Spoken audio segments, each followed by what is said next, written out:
Ladies and gentlemen, thank you for joining us for SiMERGE Connect, which is being specially debuted this year. It is a series of talks by leaders from the corporate and startup ecosystems in Pakistan. Our theme for the day is FinTech and Digital Payment Systems, and this session is titled Unlocking Opportunities through Digital Payments in Pakistan. Today, we have the country head of one of the world's leading technology companies in the digital payment space, Mastercard, Mr. Atyab Tahir, who is a cross-cultural leader with diverse experiences in life. He has previously been associated with HBL as head of digital, where he created a culture of digital first by bringing open banking, data-driven marketing, and conversational banking. In addition to HBL, he also has been at firms such as Johnson & Johnson's and Telenor Microfinance. He has an MBA in Global Management from Babson College and a BA from Dartmouth. So without further ado, I'd like to welcome Mr. Tahir. Thank you very much. Can everyone hear me? Is my voice clear, first of all? It would be great if someone can confirm that. It's usually very odd for me to speak to a camera without any reaction from the audience. I tend to be one of those people who feeds off of the energy of the audience. And in COVID times, we've actually had to adjust accordingly. And as you can see, I am working from my home these days, and like most people around the world, and it's a new reality that we have to get used to. I would try to keep this interactive. I know that I have been a bit late in joining the party, so being cognizant of everybody's time, I'm going to try to keep it short. Please feel free to post any questions whenever you have one, and I'll try to answer those as part of this conversation. Now, we are living in very interesting times. We are, especially the last couple of years, what we have seen is that things have moved very quickly and they've changed very quickly. And what we are seeing now is that in the last year, because of the global health situation, certain things that we were not expecting for a few years to happen have been accelerated. And you've probably heard this before from other people as well.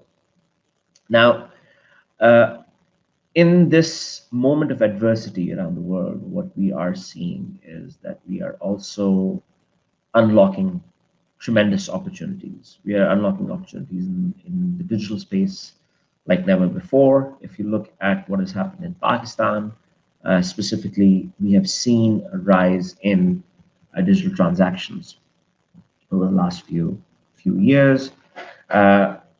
But especially in the last year, in the last 6 months of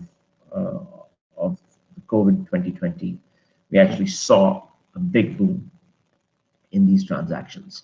And in all aspects, we saw more people ordering online, we saw more people transacting with non-cash means, and we saw adoption of new payment methods like contactless very quickly in the country. Now, with that, we feel that there are certain areas that we need to sort of keep an eye out for, and I feel that in Pakistan especially, we have a lot that we need to do to make sure that we take advantage of these trends. One of the things that we are seeing is that people, as they're ordering more and more from online, they are relying on non-cash means of payment, and there is a lot that is happening in terms of people moving away from wanting to pay cash on delivery payments. Despite all of that, it's just a drop in the ocean, where 91% of online transactions are still cash based. In a country where you have only 21% of the population that is banked, and a large segment of the SME space and the business space unbanked and dealing in cash, that is not expected. Well, that is unexpected. So what we are seeing now is that we've got when we started 2020, we were sitting at perhaps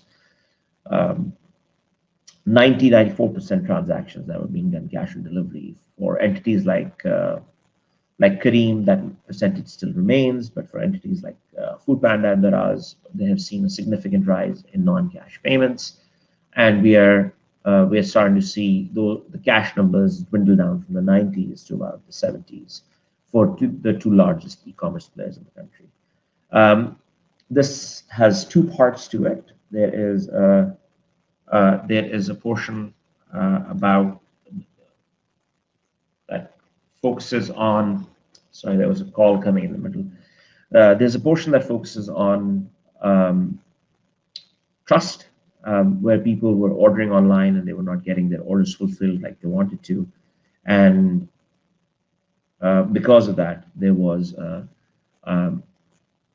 reliance on cash. Similarly, with food deliveries, people had doubts about the quality of the product being delivered, about the timeliness of the product being delivered, and they were relying on cash. And as that trust continues to build, and as they have experienced more and more of good quality fulfillment of their orders, they are now making use of non-cash payments. But that's not where the true opportunity lies. The true opportunity actually lies in the B2B space. I'm sorry, Abu Bakr, I'm getting a lot of these messages about the video getting stuck. I'm not sure if there's something I can do from my end. My connection seems to be working fine, but if there is an issue, I can always restart and log in again. Would that work? See, that's the issue with technology, with one-way communication. It just seems that I'm talking into an empty mic. But coming back to the topic at hand, I would suggest that we sort of broaden the conversation and we sort of focus on what we feel are the true opportunities in digital payments. As I said, the true opportunity in digital payment lies in the SME and B2B payment space. It does not matter how many cards or how many digital forms of payment exist in the market. What matters is that how many people are actually accepting digital payments as well. And that's where the focus is going to be. What we see with the central bank and what we see with other companies coming into the market is that they want to build acceptance. They want to build acceptance of non-cash payments, whether it is QR payments, card-based payments, or card not present payments. And that's something that that is going to continue to emerge, where as we continue to build this acceptance touchpoint repository and continue to focus on bringing more people in the acceptance fold, it will become easier for us to continue to accept digital payments.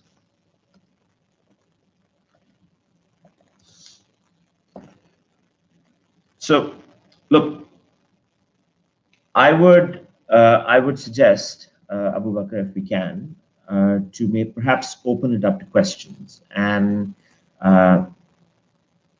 get the audience to ask questions. That way, we can keep it more interactive, and that way we can talk about what the participants are interested in, rather than me rambling on about these digital payments and ecosystems in in this conversation. So, let's open it up for questions. If we feel that there are any questions that we want to put out there, any burning questions about digital payments, how to build the ecosystem, what the fintech players are doing, all of that is fair game, and happy to answer any specific questions about that.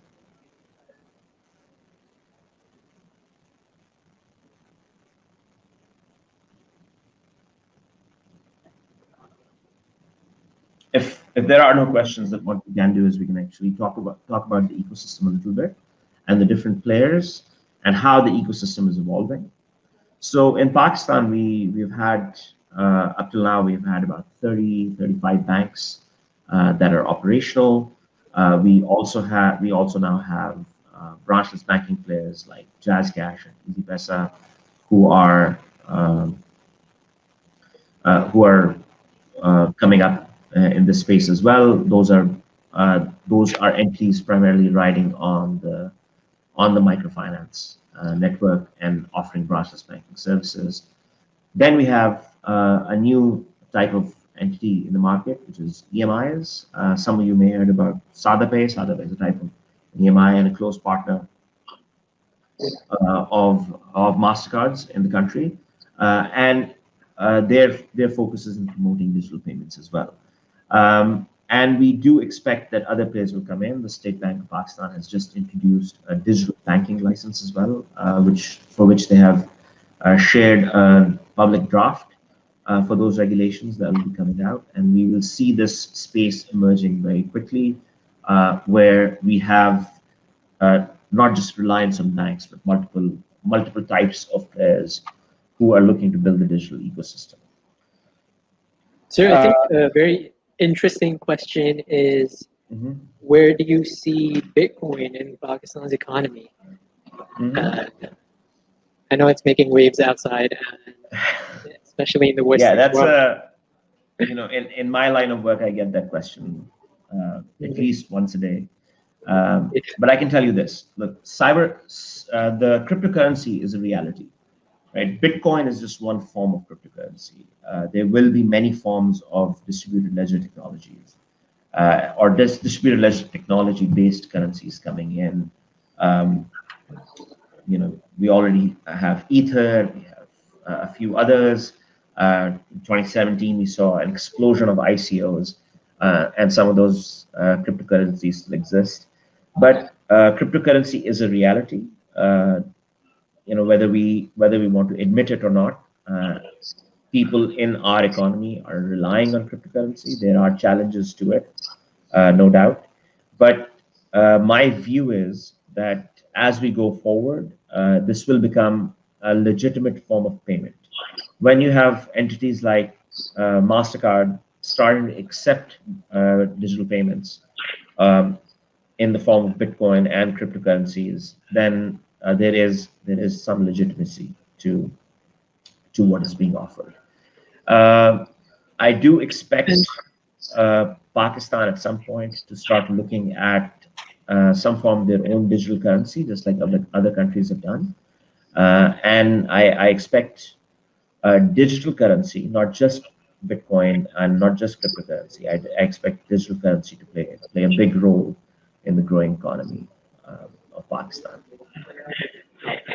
And I think another question we're getting repeatedly is, how can we get more people on board to switch to digital modes of payments?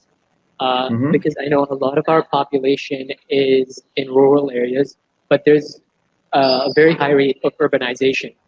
And even banks are targeting branch growth towards rural areas where they want to onboard the unbanked population. How do you see that segment of the market being incorporated into the digital payment system? Okay, yeah. Look, the important thing is going back to acceptance, right? We can have as many people having cards as possible, and as many people having their smart wallets enabled on their phone. but if the acceptance of those payments is not there, if we feel that, when we go to a shop in a tier 2, 3 city, and we still have to carry cash with us, then it doesn't matter how many digital instruments you have. Recently, this last week, I had gone to Gawada, and even in the most established locations, restaurants, big grocery stores, I was unable to find means of non-cash payments, right? Let alone QR, right? QR is a form of non-cash payment. I was unable to see that in Gawada, and that is the reality for tier 2, tier 3 cities in the country, where a lot of our digital acceptance is in places like Karachi, Lahore, Islamabad, Peshawar, to some extent Sialkot, Gujranwala, etc. But majority of the payments are being accepted in cash, and despite the card mechanism being around for over 25 years in the country, 98% of retail transactions are still occurring in cash, right? So the idea is that if you want to get people in different parts of the society to use digital payments, merchants have to accept digital payments. The government has to accept digital payments. And only then would you be able to create an environment of digitization. So I think that also includes we would have to see some initiatives from the government where they incentivize people, and especially businesses, to be more documented, to come online. And how do you think the government can take initiatives on their side to push this agenda? Right. So that's a very interesting point, right? The government is in Pakistan, at least, it's the biggest acceptor of payments, and it's also the biggest maker of payments, right? So if the government decides today that there will be no cash dealing in government offices, if the government decides that if you're going to go get your NICOP or your CNIC or your passport or any government, or you're going to make any government payment, you are going to make that payment in through a card or through QR or through digital means, then you would see ubiquity, digital payment ubiquity in the country. If the government decides that it's not going to make any payments in cash or through check, then very quickly, the vendors who are servicing government entities are going to move towards accepting digital payments. So the government has a role to play. It's not the only entity that has a role to play. There are others who also have a role to play in that. A big part of this is also reliant on private sector enterprise to start accepting digital payments.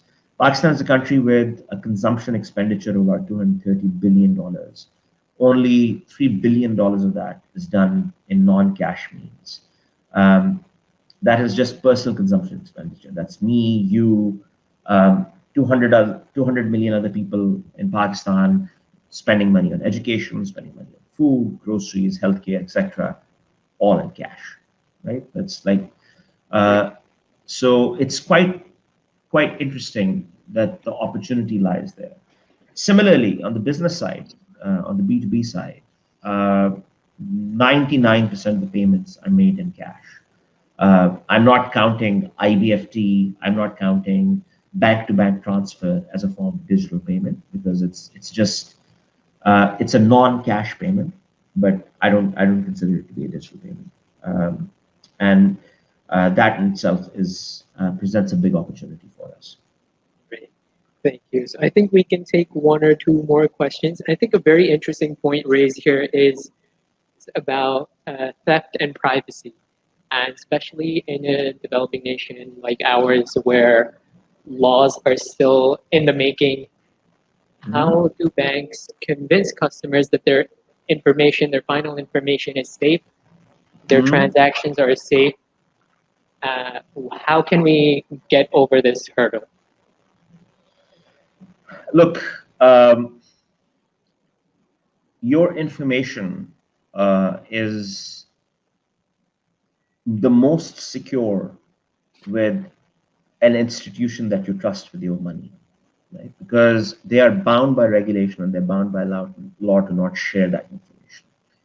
Now, if the bank is trying to keep this information secure and somebody calls you on your phone, and I'm sure most people have had this here, somebody calls you from your phone and says, we're calling from so-and-so government entity, or we're calling from so-and-so military branch, and we need your personal information, and people are willingly giving their personal information away on the phone, including their ATM PIN code and their passwords and their CNIC, then the onus of that data protection is partly on people as well.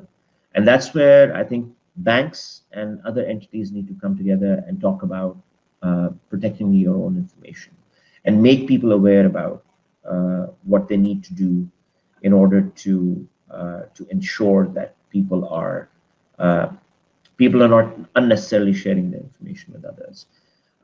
Having said that, banks need to invest in cybersecurity. Cybersecurity is one of the biggest threats that we face in the modern world. Banks need to ensure that their systems are unbreachable, and we have technologies that can help them do that. At the same time, there are regulations that are being made by the government. I'm aware of at least one regulation around data protection, which is going to help customers have better protection when it comes to their data sharing. Got it. Yeah. And I think another teams, we will take one more question after this.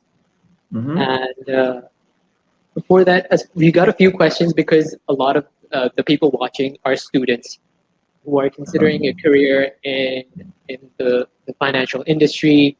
Yeah. And How many? so Do you have any people who are non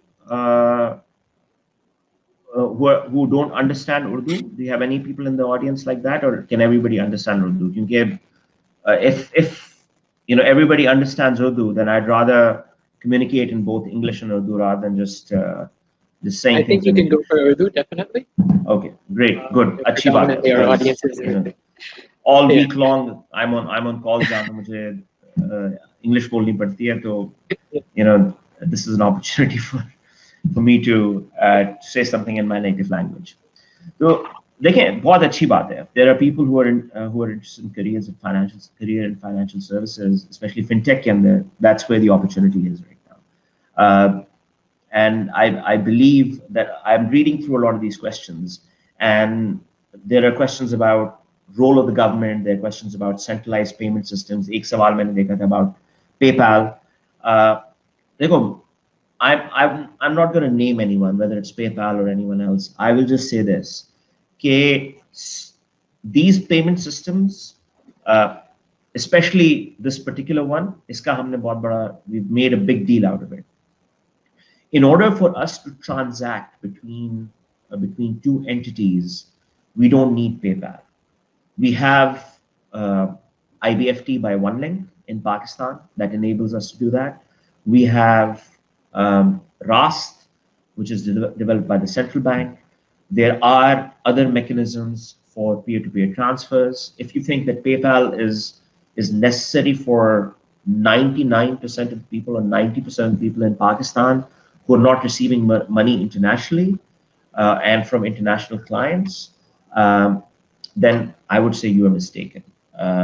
PayPal is great if you're a freelancer and you want somebody outside of the US to pay you using PayPal means and the PayPal rails. But while you're in Pakistan, you don't need PayPal to be paid by your Pakistani clients. If you're a freelancer who's doing work in the US or doing work in Europe and getting paid for it through international remittances, PayPal is just one means of getting that payment. There are other ways of doing it. Mastercard provides similar services. Other remittance companies provide similar services, and there are.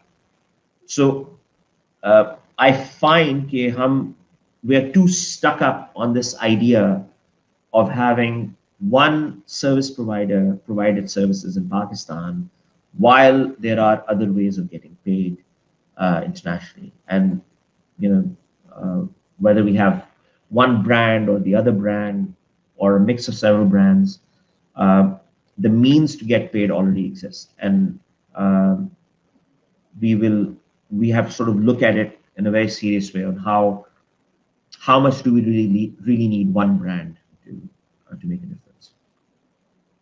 Got it. Does I that think make that's sense? very interesting. And with all of the new fintech startups, I think we're being set up for a very diverse and a wide-ranging industry where people will have choices, and I think there's going to be competition as well. So Yeah. I think that's all for the questions. And if you have any summary or closing remarks, we'd be glad to hear that. Therefore, my closing remarks would be that it's not about digital is not just about, or digital payments are not just about getting cash in or getting paid in non-cash means.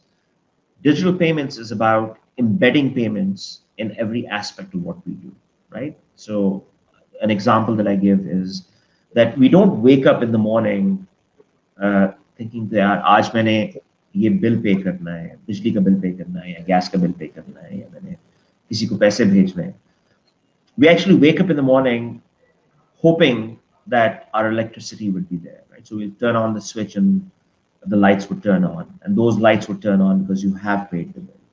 Or we don't wake up in the morning thinking, "Yeah, I'm going to bank jaake ek loan." We sort of take a loan because we want to do certain things. Right? We want to either buy a car or buy a motorbike, buy something else, or fulfill a family need. So it's very important that whenever we're thinking about digital payments, we're not thinking about creating rails. Mastercard is a way of making a payment, right? Or PayPal is a way of making a payment, or IBFT is a way of making a payment. We have to understand why people want to make payments. And as long as we can address those needs, that's what matters. I'm assuming कि बहुत से लोग जो हैं अभी इसमें the students, so maybe you guys can relate to this, right? They say a lot of you probably are interested in listening to music, right? So you don't want a Spotify membership or a Patari membership because you want that membership. You want that membership because you want to listen to music. So और उस membership के कुछ पैसे लगते हैं. So आपको शौक नहीं है कि किसी को पैसे दें आप कि यार मैंने आज Netflix की subscription लेनी है या मैंने Patari की Spotify की subscription लेनी है. What you want is access to content. And if we understand कि अख्तर अली या फैजान खान या अब्बास अली या नुसरा खान या अब्दुल रहमान इन लोगों की नीड जो है is not a subscription, their need is access to content, and that access to content is enabled by a digital payment, then it's up to me as a payment service provider to offer you that access to content or offer you to fulfill your needs rather than trying to get you to make a payment. Right? You will make a payment if your need is fulfilled. और ये चीज ना सिर्फ payments में बल्कि हर aspect of life में important है that we focus on what the customer needs, we focus on what the consumer needs, and we try to fulfill that need. Getting paid for fulfillment of that need is just an outcome, right? Unfortunately, payments are needed to enable people to do certain things, and that's why it's important to focus on कि यार हमने अगर जैसे मैंने कुछ सवाल इसमें देखे जो कि थे about including the poor people. How can we financially include the poor people? Now, it's not that poor people don't want to be financially included. We have to understand why they want to be financially included, because उनकी भी aspirations हैं. एक गरीब घराना भी अपने घर के बच्चों को स्कूल भेजना चाहता है. एक गरीब जो है भी अपने घर में चाहेगा कि उसके घर में भी फ्रिज हो, उसके घर में टीवी हो, उसके घर में वो तमाम सहूलियात मौजूद हो जो कि हमारे पास जो कि एस्पिरेशनल सहूलियात हैं, राइट? तो इसलिए बहुत ज़रूरी है कि हम ये ना कहें कि यार इससे हम कैसे हम इसको फाइनेंशियली इंक्लूड कराएं. Financial inclusion is just a gateway. It's a gateway to energy inclusion and food inclusion and health inclusion and education inclusion, and other forms of inclusion, gender inclusion. और अगर उन needs को हम समझ लें कि क्यों ये what problem would financial inclusion solve for them, enabling people with access to financial services would become easier. And that is what the challenge for fintech in the digital economy is. I agree. I think that is key because throughout business education, throughout business schools, whenever we're in entrepreneurship boot camps, and this is the key question that we have to ask. What customer problem are we solving? So I hope the teams were taking notes because they have to, some of them are presenting a business proposal on the fintech industry. And they have they're proposing startups. So I'm sure the words that you said would give them a lot of insight. Yeah. And they have time to work on their presentation as well. Yeah. I think there's one thank you. question that I'd like to take. एक interesting question है. Syed Haseeb ने लिखा है कि Pakistan remains one of the few countries completely outside of the current NFT boom. Part of the reason is extreme lack of knowledge of financial trends. Any thoughts on the matter? देखो हसीब मेरा एक ही point है यार. NFT is a very interesting concept, right? It's our ability to monetize our creativity, right? मैंने एक meme बनाई या मैंने एक वीडियो बनाई और मैंने उसके ऊपर एक नॉन फंजिबल टोकन बना दिया और जब वो मीम शेयर होगी या जब वो वीडियो शेयर होगी उसका कुछ हिस्सा जो उससे मोनेटाइज होगा वो मुझे मिलेगा. That's basically the simplest concept of NFT. Now, content creation के ऊपर पैसे बनाना is not something new. That's how artists make their money and they have continued to make their money, right? उसको आज आप NFT के थ्रू कर दें या उसको आप किसी और currency के थ्रू कर दें, that doesn't matter. और आज आप you can go online, you can sort of create something and you can start to monetize. YouTubers do it all the time, content creators do it all the time. उसको अगर आप link कर देते हैं एक NFT के साथ तो होगा ये कि जब भी वो उसकी ownership change होगी, you know, the original creator will continue to get royalties. That's the most basic concept. I'm not sure what your question was, but my thought is that if you are a content creator, you probably already know means to monetize your content, whether it is by posting it on YouTube or it is by creating an NFT. The only difference is that when you post it on YouTube, there are certain rights you give up. When you create an NFT around it, since it's such a new concept, nobody knows what happens to your creativity rights. Great. If you have any other questions that you thought you would want to address before I conclude this? I think I'm good. There are some questions. You can post my email if you want, and people can send me those questions by email or WhatsApp. Happy to go in a conversation. Awesome. This is amazing for the team. So again, you guys can take tips from him. He's a very insightful person from the industry, and I don't think you're going to get a better source of information for your business proposals, for ideas that you have. So thank you so much, Mr. Atyab, for taking the time, for being with us. Your insights were very valuable and witness to the fast-growing opportunities in Pakistan that technology is bringing. And I want to thank the audience for joining us for this talk. Our keynote session, next one, is going to happen later tonight at 7 p.m. So we all hope to see you there, as we have Mr. Shoaib Khalil, the head of channel and business development at Microsoft. We will see you at 7 p.m. So teams, I hope you're ready for the next challenge. So I hope you're prepared, and you can straight away move to the CEO round one. Mr. Atyab, thank you so much for your time. We hope to see you at KSBL in person as well sometime soon. Looking forward. Looking forward. Thank you so much. Good luck, everyone. Thank you, and my apologies for being late once again. Thank you so much. I love this. Love.